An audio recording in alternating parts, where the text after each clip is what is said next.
इस कार्यक्रम के प्रायोजक हैं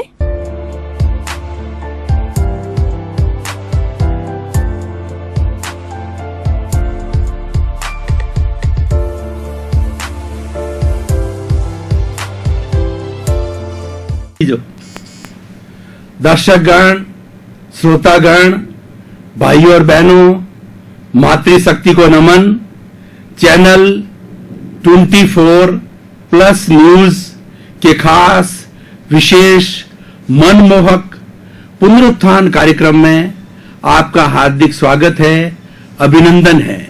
पुनरुत्थान का अर्थ होता है पुनर्जागरण, पतन से उत्थान की ओर जाना, अवनति से उन्नति की ओर जाना, अविकास से विकास की ओर जाना।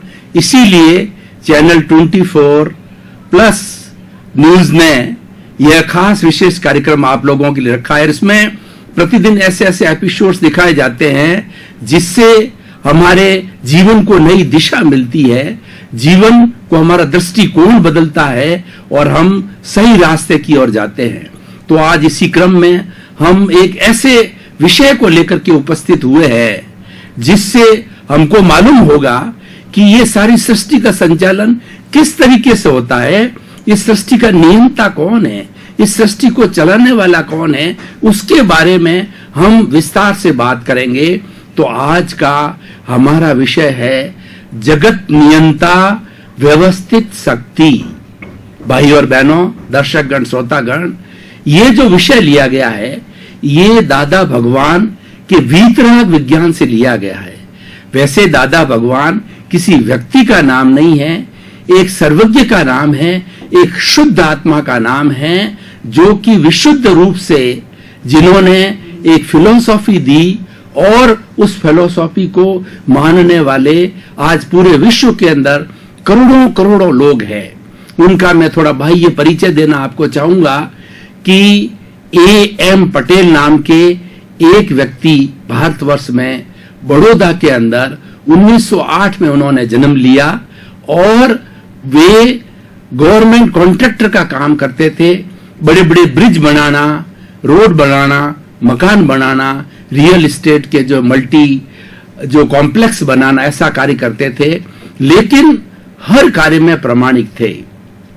अब मैं थोड़ी इसकी पृष्ठभूमि में जाना चाहता हूं कि जैन धर्म के प्रथम तीर्थंकर भगवान ऋषभ, जिसको कि बाबा आदम कहा जाता है, जिसको कि पुराण के अंदर और वेदों के अंदर भी बड़ा महान पुरुष के रूप के अंदर माना है और कहीं का शिव के रूप में माना जाता है। उनके पुत्र भरत जी थे जो कि चक्रवर्ती थे और उन भरत जी के नाम से जो है हमारे देश का नाम भारत पड़ा। तो उनके कुल 100 पुत्र थे। 99 पुत्रों ने ऋषभ भगवान ने 83 लाख वर्ष तक जो है राज्य का शासन भार संभाल करके और बाद के अंदर वो जैन साधु बन गए और 1 लाख वर्ष तक शुद्ध जैन साधुपन पाला। और आज हम इस सृष्टि के अंदर, ये बहुत पुरानी युगों युगों पुरानी बात है, इस सृष्टि के अंदर हम जितनी व्यवस्थाएं देखते हैं, चाहे न्याय व्यवस्था है, चाहे ग्राम व्यवस्था है, चाहे विवाह की है, चाहे हमारी अग्नि के आविष्कार की है, जितनी व्यवस्थाएं आज हम देख रहे हैं वो सारी भगवान ऋषभ के समय में प्रारंभ हुई थी और 83 लाख वर्ष तक वो राजा रह करके उन व्यवस्थाओं का उन्होंने पूरा जो है वो प्रारंभ किया था। तो उनके पुत्र भरत जी एक शासन करने वाले अकेले रहे, 99 पुत्र साधु बन गए। तो भरत जी ने अपने पिता भगवान ऋषभ से कहा कि 99 मेरे भाइयों का तो आप उद्धार करोगे, उन्हें मोक्ष भेजोगे, मेरा क्या होगा? तब भगवान ने ऋषभ ने बताया कि तुम इसी तरीके से शासन करते हुए तुम्हें एक ऐसा वीतराग विज्ञान, ऐसा भेद विज्ञान, ऐसा मोक्ष विज्ञान तुम्हें बताता हूं कि जिसका परिपालन करके तुम भी मोक्ष की ओर अग्रसर हो जाओगे।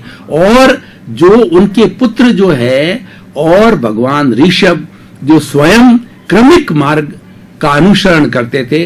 क्रमिक का अर्थ होता है कि श्रावक व्रत के बाद के अंदर साधु जीवन को स्वीकार करना और साधु जीवन में धीरे धीरे त्याग से, पचकान से, सामायिक से, संवर से, निर्जरा से है धीरे धीरे क्रमिक आत्मा की शुद्धि करना, स्टेप बाय स्टेप। लेकिन जो विज्ञान उन्होंने भरत जी को दिया वो अक्रम विज्ञान था, स्टेप बाय स्टेप नहीं था। वो एक लिफ्ट रूप में था, एक फ्लाइट के रूप में था, एक सीढ़ी के रूप में था, एक लॉन्ग जंप के रूप के अंदर था, यानी एक कृपा। ये कृपा का मार्ग जो है भगवान ऋषभ ने उनके पुत्र भरत को बताया, उसका नाम हुआ अक्रम विज्ञान, वीतराग विज्ञान।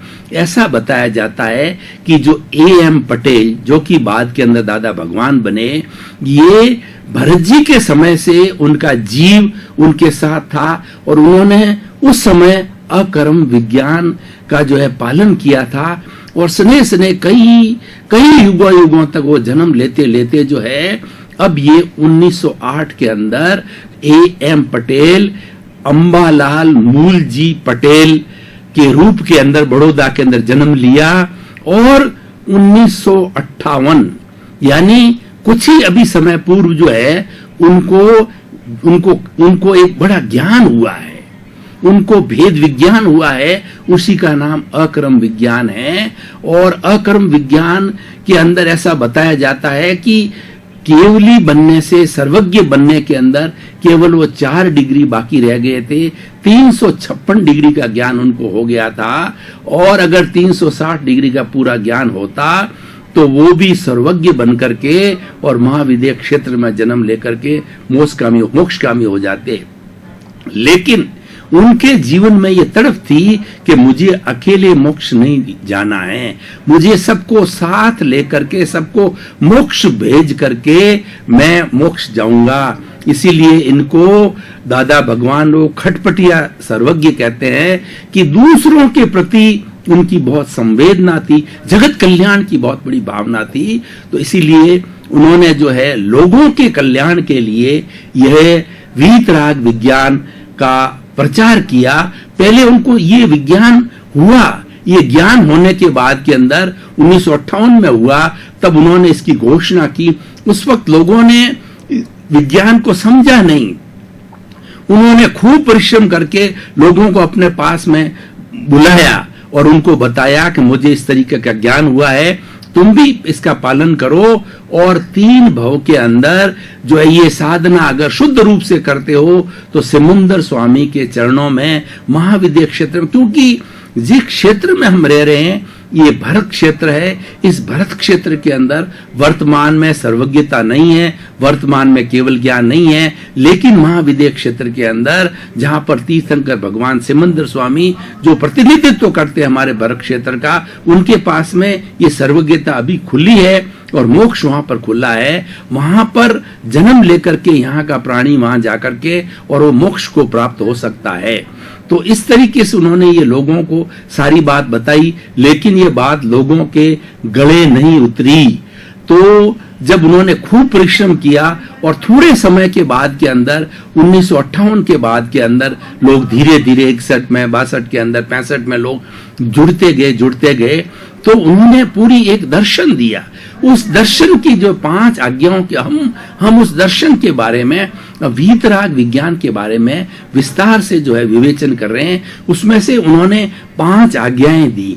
पहली आज्ञा यह है कि निश्चय दृष्टि से मैं शुद्ध आत्मा हूं।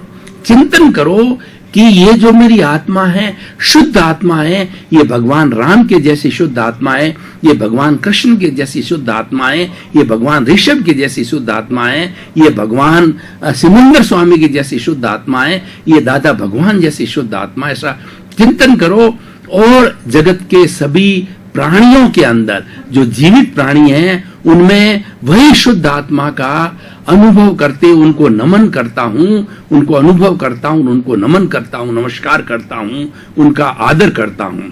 और दूसरी आज्ञा उन्होंने दी व्यवहार जगत की, कि व्यवहार दृष्टि से अपना नाम, व्यवहार दृष्टि से मैं सोहन राज हूं, मैं देहधारी हूं, मैं नामधारी हूं और इस पैकिंग के रूप के अंदर जो है ये मेरा शरीर है। ये दूसरी आज्ञा हो गई। तीसरी आज्ञा जिसका कि आज मैं विवेचन करने जा रहा हूं, जगत नियंता व्यवस्थित शक्ति। इस जगत को चलाने वाला है वह व्यवस्थित शक्ति है, संयोग है। वो संयोग मिलकर के इसको जगत को चलाता है और वही इसका करता है। मैं करता नहीं हूं, मैं तो एक निमित्त मात्र हूं। जगत का नियंता व्यवस्थित शक्ति है। उन संयोगों में से जो संयोग इस जगत को चला रहे हैं, मैं भी उसमें से एक संयोग हूं और कर्ता बनने की मेरे में कोई योग्यता नहीं है। कर्ता मैं बन ही नहीं सकता। उन संयोगों में से संयोग हूं, उन निमित्तों में से एक निमित्त हूं। और चौथी आज्ञा उन्होंने जो बताई वह यह थी कि फाइलों का संभाव पूर्वक निपटारा करना। फाइल का अर्थ होता है जैसे शरीर है वो पहली फाइल गिनी जाती है, और मनुष्य अगर ग्रस्त है तो उसके पास के अंदर सबसे नजदीक रहने वाला उसकी पत्नी होती है, वह दूसरी फाइल है। तीसरा उसकी संतान होती है, तीसरी फाइल है। और चौथा उसके कुटुंब के लोग होते हैं, वो 4 नंबर की फाइल है। फिर उसके बाद के अंदर जिसके साथ काम करते हैं वो कर्मचारी है, दूध वाला है, सफाई वाला है, वो अलग अलग व्यक्ति रूप के अंदर फाइलें बन जाती है। तो वो व्यक्ति जो हमारे साथ में व्यवहार करते हैं उनका संभावपूर्वक निपटारा करना, यानी कोई भी व्यक्ति जो है वो हमारे से किसी भी तरह का व्यवहार करे, राग द्वेष युक्त व्यवहार करे, लेकिन हम समता भाव में रह करके उन फाइलों के अंदर जो कुछ भी है वो शांति से निपटारा करना। और 5वीं फाइल है शुद्ध आत्मा के बही खाते में रकम जमा करना। और इन 5 आज्ञाओं के आधार पर जो है वो दादा भगवान ज्ञान देते हैं। ये कृपा का मार्ग है और कृपा से मिलता है, ये अक्रम विज्ञान है और कृपा से जो है ये ज्ञान मिलता है। सतपुरुति प्रत्यक्ष दादा भगवान प्रत्यक्ष प्रकट ज्ञानी पुरुष कहे जाते हैं। और वर्तमान में उनके स्थान पर कनु दादा जो बड़ोदरा में विराजते हैं वो प्रकट ज्ञानी पुरुष के रूप के अंदर है। तो ये ज्ञान दिया करते हैं। ये भाई और बहनों, दर्शकगण, श्रोतागण, काफी समय से हम एक गहन विषय पर चिंतन कर रहे थे। अब तरोताजा होने के लिए थोड़ा ब्रेक ले रहे हैं और ब्रेक के बाद में पुनः हाजिर होंगे।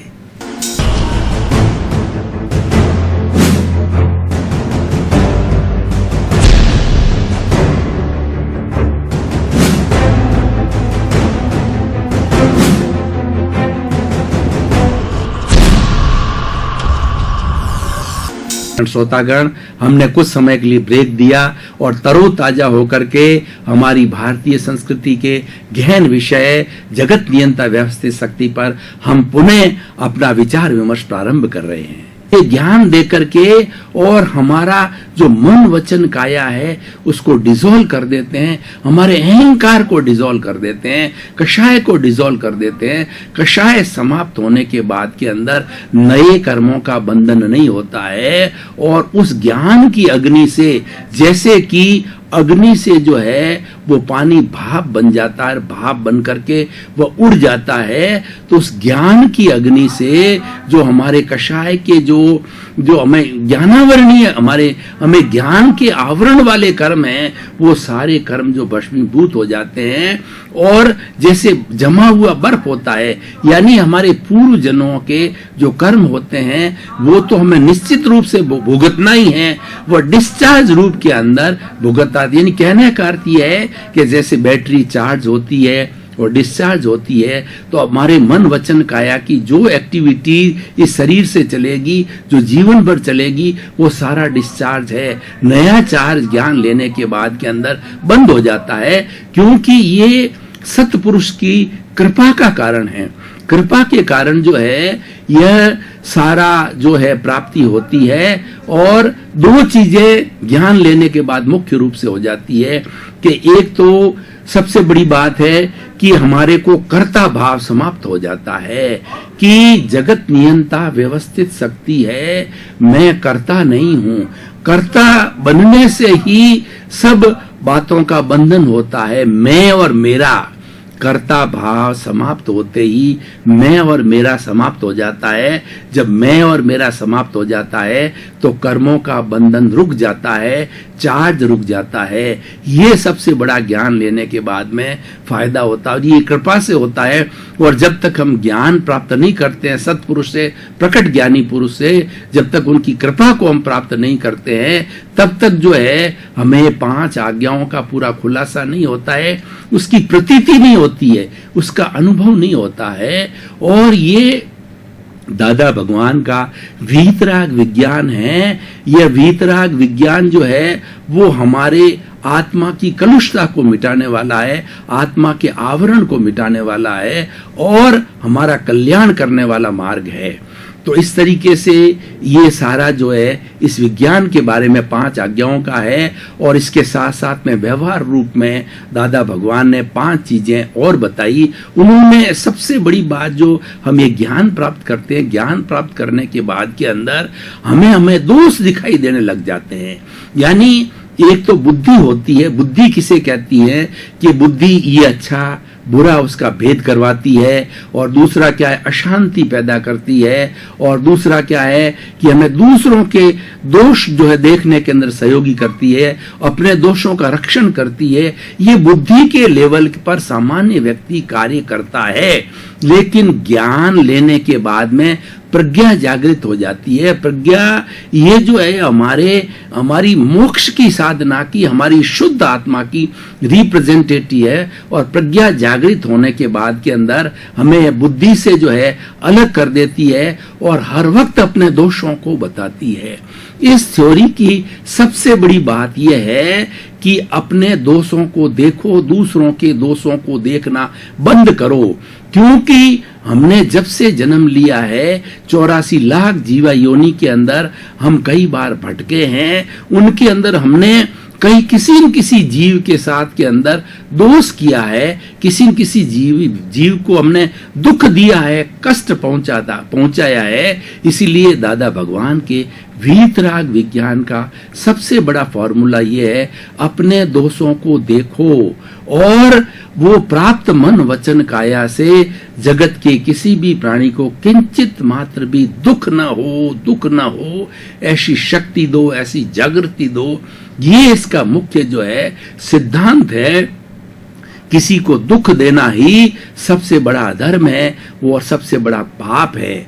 अब अपने दोषों को हम किस तरीके से शुद्धिकरण करें, उसके अंदर इस जो दादा भगवान के वीतराग विज्ञान के अंदर पूरी व्यवस्था दी गई है। वो व्यवस्था ये है कि सामायिक का संक्षिप्त में अर्थ होता है कि अपने दोषों को देखना और उसके बाद में आलोचना, अपने जो दोष देखे हैं उन दोषों का जो है स्वीकार करना, वो आलोचना है। और तीसरी बात यह है कि उन दोषों को धोना, वह प्रतिक्रमण कहलाता है। और प्रत्याख्यान, जो दोष मैंने किए हैं पुनः मैं किसी तरीके से वो दोष वापस ना करूं, ऐसा संकल्प करना, ऐसा अब सतपुरुष से जो है शक्ति मांगना, जागृति मांगना। कृपा के इस मार्ग के अंदर हर वक्त भगवान सिमंदर स्वामी से जो शक्ति, ऐसा कहा जाता है कि दादा भगवान का सीधा संपर्क है सिमंदर स्वामी से है।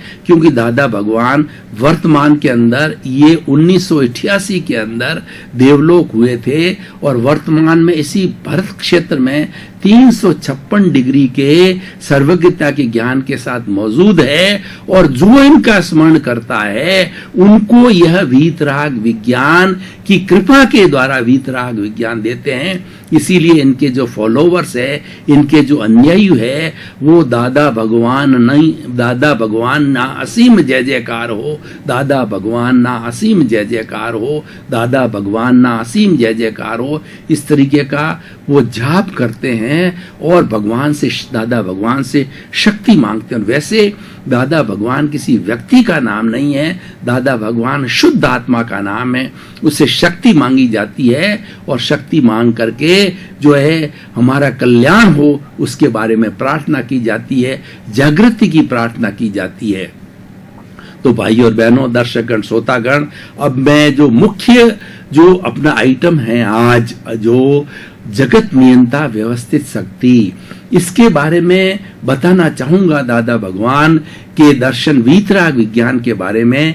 ये जो सृष्टि जो है पंचभूतात्मक सृष्टि है, पृथ्वी है, ये हमारा एनवायरमेंट है, ये हमारा कॉस्मोस है, ये कैसे चल रहा है और इसको कौन चला रहा है। जैन दर्शन की भाषा में बात करें तो जैन दर्शन कहता है कि 6 कंपोनेंट है, धर्मास्तिकाय, काल, आकाशास्तिकाय, पुद्गलास्तिकाय, जीवास्तिकाय, ये मिलकर के 6 सब्सटेंस मिलकर के इस सृष्टि को चलाते हैं। और उसको दादा भगवान ने इस रूप में कहा है कि संजोग मिलकर के इस सृष्टि को चलाते हैं, यानी जगत का नियंता जो है उसका नाम व्यवस्थित शक्ति दिया गया है, वही चलाता है। मैं करता हूं, मैं नहीं चलाता हूं, ऐसा कभी चिंतन नहीं करना कि ये मकान मैंने बनाया और ये धन मैंने इकट्ठा किया और इस फैक्ट्री को चलाने वाला मैं हूं और इस व्यवसाय को चलाने वाला मैं हूं, देश को चलाने वाला मैं हूं। ये अहंकार पैदा करता है और व्यक्ति के अंदर उन संजोगों में से जो व्यवस्थित शक्ति से संजोग मिलकर के और इसको जगत को चलाते हैं, उसमें से हम भी एक संयोग है, हम भी एक संजोग हैं, हम भी एक निमित्त है। भाई और बहनों, दर्शकगण, श्रोतागण, मैं उदाहरण के द्वारा आपको स्पष्ट करना चाहूंगा कि हमको चाय बनानी है। अब आप देखिए, चाय बनाने के लिए दूध चाहिए, चीनी चाहिए, चाय की पत्ती चाहिए, मसाला चाहिए, स्टोव चाहिए और उसको जलाने के लिए लाइटर चाहिए। जब सारी इतनी चीजें मिल जाती है तो सब मिलकर के जो है फिर हमें एक कप अच्छी चाय बनती है। उसमें से व्यक्ति कहे कि ये चाय मैंने बनाई या दूध कहे कि ये चाय मैंने बनाई, तो कैसे संभव है? कितने संजोग मिले हैं, उन संजोगों में से इसको बनाने वाला एक संजोग है जिसको हम निमित्त कह सकते हैं, दूध एक संजोग है, पत्ती एक संजोग है। तो इसीलिए हमको कर्ता भाव बिल्कुल नहीं आना चाहिए। और दादा भगवान ने कहा है कि जो कर्ता भाव रखता है सबसे बड़ा दुख का कारण और सबसे बड़ा ज्ञान यही है, इसको रॉन्ग बिलीफ कहा जाता है। इसलिए दादा भगवान के विज्ञान के अंदर रॉन्ग बिलीफ को हटा करके राइट बिलीफ को प्राप्त करना है। राइट बिलीफ ये है कि व्यवस्थित शक्ति है, वही जगत का नियंता है। मैं जगत को चलाने वाला नहीं हूं या मैं करता नहीं हूं। कर्ता भाव हमारे नहीं आना चाहिए, यही सबसे बड़ा दुख का कारण है और यही सबसे बड़ा ज्ञान है, यही सबसे बड़ा कषाय है, यही सबसे बड़ा राग द्वेष है। दर्शकगण, श्रोतागण, भाई और बहनों, मातृशक्ति, आपका बहुत बहुत धन्यवाद, आपको साधुवाद। आप लगातार प्रतिदिन पुनरुत्थान कार्यक्रम को देख रहे हैं। चैनल 24 प्लस न्यूज को भी हमारे प्रति कृतज्ञता है कि उन्होंने ऐसा पुनरुत्थान कार्यक्रम हम सबके लिए दिया जो कि हमारे जीवन को नई दिशा देता है, नए नए सत्य उद्घाटित करता है और नई नई चीजों की हमें जानकारी मिलती है। और इस तरीके से हमारा सबका जगत का कल्याण हो और आपको सुख मिले, आपको शांति मिले। सर्वे भवन्तु सुखिनः, सर्वे भवन्तु निरामया। आपके आनंद हो, आपके मंगल हो, आपका जीवन कामयाबी से भरा रहे। आपके प्रति मंगल भावना, शुभकामना। इस कार्यक्रम के प्रायोजक हैं